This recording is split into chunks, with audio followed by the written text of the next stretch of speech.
So here we'll run a Pinion retro on the sprint that we just did for backlog zero. So just to kind of show a little bit about the changes that were made. This is the view of it currently.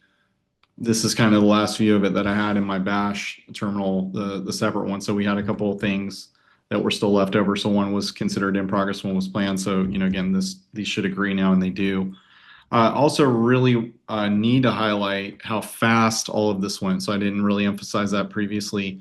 But if you look over, just kind of the velocity. So 42 minutes ago, started working on, these videos with some back and forth, actually doing some editing on the fly while I was waiting for this to go.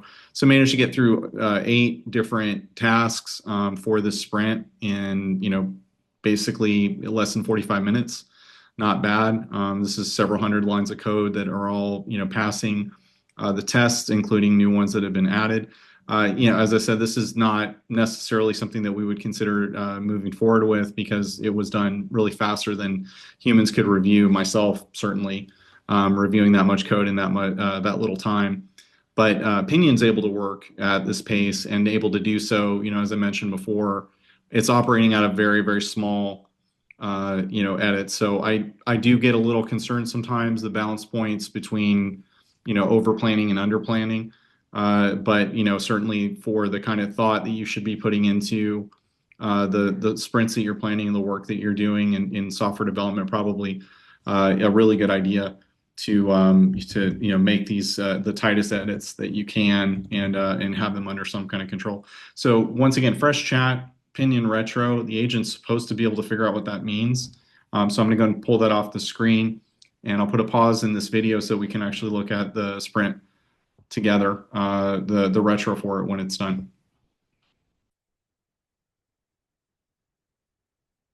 So we did go ahead and get that committed up for the Sprint 5 wrap, and really shouldn't be any implementation details in here to be concerned about. So this is the retro that it put together, so it builds off of the sprint plan, obviously.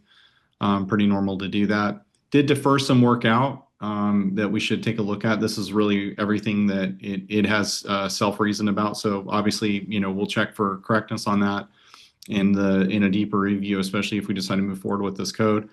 Showed a critical path, really showed, kind of where the work began, where it left off. And, also at least give some feedback on the risks. We've asked it to do that. As far as the sign off, most of this is actually being tooled within the agent, normal kind of behavior these days. But, certainly our eyes as humans have matched what we saw here.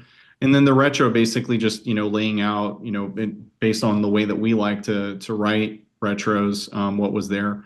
So, as far as this goes, this is the end-to-end workflow, right? We do a sprint plan.